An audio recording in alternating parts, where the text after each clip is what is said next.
So March, not such an active month in terms of big transits, but there is Mars going into your third house. So that's more concentrating on things like your local neighborhood and also studying. So at least you won't be burning a hole in your pockets anymore. There won't be so much cash flow flowing away, and you can put energy into your local environment. So much more gregarious with neighbours, and also study. Study's great with Mars in the third house too.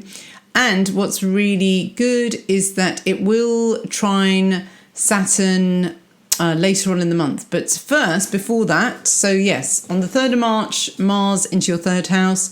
And then the 13th of March is the new moon in Pisces, which is kind of a bit of a low-key month anyway, because it is the month before your birthday. So you should be really winding down, hibernating a little bit, because then it's spring and Aries really does spring into action in spring, with the sun coming to the spring equinox as well. So take this opportunity to go into your cave, do some meditation, get as much rest as you can, so that you can really party in April. But of course, the sun goes into Aries on the 21st of this month, and that will be when Mars is also trining Saturn as well. So you really do sort of leap out of your cocoon on the 21st, raring to go. And also, I think it's a very sociable time for you, because the Mars is going to be in that third house, local things, and Saturn will be in your 11th house of friends. So those two together, nice links, get out and socialise. The 28th, really interesting day, because we get the full moon in Libra, your house of relationships, and Mars will also be conjunct the North Node in Gemini.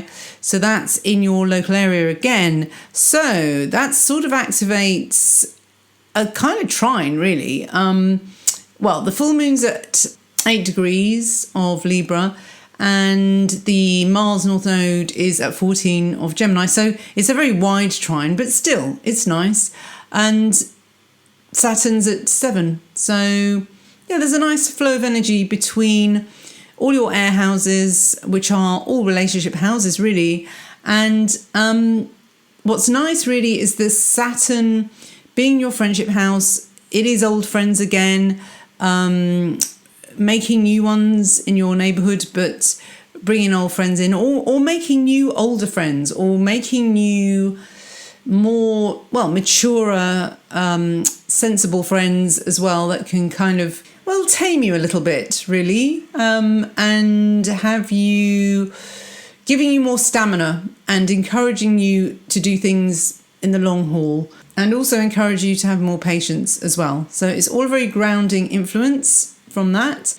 But yeah, the North Node Mars conjunction, I think that's it really forces you almost to get on the right path. It could come by just doing something really impulsive, like going somewhere different from where you normally do in your neighborhood and bumping into someone. I mean, you could even literally just bump into someone.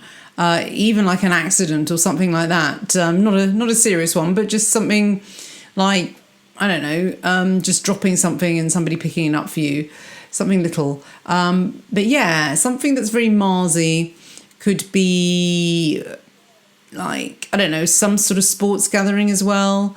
Or even an argument. You could have an argument with someone in the queuing up for something, and then end up actually being all right with them. So just some sort of strange impulse, road rage maybe incident that could change your life. So we're into April, and you are feeling bright and bushy-tailed. Mars square Neptune is on the 9th, and now this Mars, again, it's your ruling planet, but with the square of Neptune, doesn't like it much. It could be... Now, the best way to use this energy, I kind of call it the Joan of Arc one, the Joan of Arc aspect, because it is a spiritual warrior. And yeah, there's struggles because it's the square. And Mars it's like electricity and water sometimes with that one. But Mars is in Gemini, and the Neptune is in Pisces still, of course.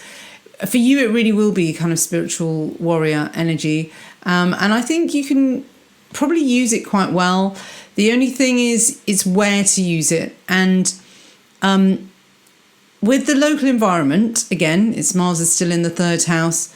That's great for study again. So studying mystical matters, maybe having a look to what your addictions are, because Mars square Neptune is notorious for addictions. You may fall for an alcoholic or want to save somebody, and there's another thing in relationships. It could even be a sibling as well who has a drug problem, something like that. But whatever it is, you might have to sort of resist and be strong and sort of say, you know, no, I'm not going to get into rescuing at the moment. Thank you very much. And just do some work on yourself instead. Then you have the new moon in your own sign on April the 11th. So you'll be feeling pretty strong in yourself anyway. New start for you. It's kind of like it is like the beginning of a new birthday cycle, really. So make use of it. You're good at being independent anyway, but go off on your own, do some exercise, get physical, because it's a physical Aries moon. It's all about your body as well. It's very sexy too, if you want to go down that route. And if you're involved with a relationship, that you should be feeling you should be able to pull the birds, as it were. Also, then you have Mars trine Jupiter, which you're going to love as well, because that's on the 17th. And of course, Mars being your ruler, and also with Jupiter, they just love each other. They get on like a house on fire. Plus, you like the air signs too. So Mars in Gemini, throw yourself into study, local things. And also it just seems to be the year for new friends, you know, for you, I think. And just enjoying your neighborhood and really, really getting out and mixing there. Especially after, I mean, if you're reading this in 2020, which is when I'm putting this out, you obviously will be, I mean, not a lot of Aries like being cooped inside, that's for sure. And you're not really good at being a hermit, really. So this is an extra sociable month for you. It would be anyway, because it's the sun in your sign, but there's extra boosting properties as well with some of these transits. So on the 23rd, Mars moves into Cancer, and this is actually more home time for being more in the home. But again, doesn't mean you're going to be a hermit. It just means you could invite people to your home, do sociable things, have parties, and put a lot of energy into the home as well while it's there. And Saturn is going to trine that North Node. Same situation again, is those two houses being activated, but this time it's now focus on the neighborhood, study, and siblings, plus your friends and hopes and dreams as well. All those should align and be sympathetic towards each other during the month of April. And so, yeah, invite your friends round, introduce them to your neighbours, that kind of thing. Or make friends by going to common interest groups would be a really great thing to do as well. Learn a new skill, because that is Saturn in the 11th house. And also because, you know, that it's local too. So make local friends while in a common interest group. Make new friends in a common interest group, and could be destiny, you know, changing your life as well, because the North Node being in the third house, it realigns you with fellow travelers as well. So you may meet someone that is supposed to be with you on this journey in this lifetime as well. Of course, Saturn is also the Lord of Karma, so it's very, very karmic with who you meet at this time, and in a good way as well, because it is a trine to the North Node. The full moon is in your 8th house, so that's on the 26th. Now, the full moon in the 8th house, it is a bit more of a navel gazing kind of energy, and it could bring up some demons that need exorcising as well. Maybe the new friends that you've made have triggered things somewhat. And sometimes that's a good thing, especially if it's going to get you onto the right path. Because maybe if you have got on the wrong path somehow or just completely off track, some new influences and new people in your life could actually make you realize, oh my God, no, I've been doing this all wrong. I need to completely change my train of thought and my thinking, really. So with that full moon, because the full moon is always about other people as well. And being in Scorpio, I think it will make you think deeply about things.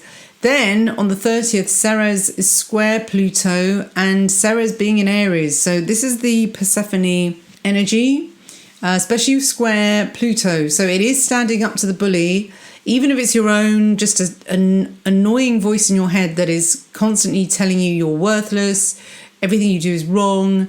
That's what we are being programmed with every day. So that's could be a bit of a battle on the 30th. This takes place because it's so personal to you, with Ceres being in your first house and also squaring Pluto in your 10th house. It could very well be the boss that triggers you in some way and makes you feel inadequate. And, you just have to try and use that energy to strengthen yourself and strengthen belief in yourself, and don't believe them. They may be right, but you have to question it. Don't just take it blindly. But maybe if you've been a bit arrogant lately, this could be something that does take you down a bit. But in the end of the day, squares, they're always good. That squares are always needed. They push you, they challenge you, but it's resurrection time as well. So the end of April, that Ceres square Pluto, I think that will be it's a very important transit for you, especially for Aries Decan 3, because it's at 26. So you'll definitely be affected a lot more than just normal Aries, but it's still pretty, they're in foundational houses. So take heed.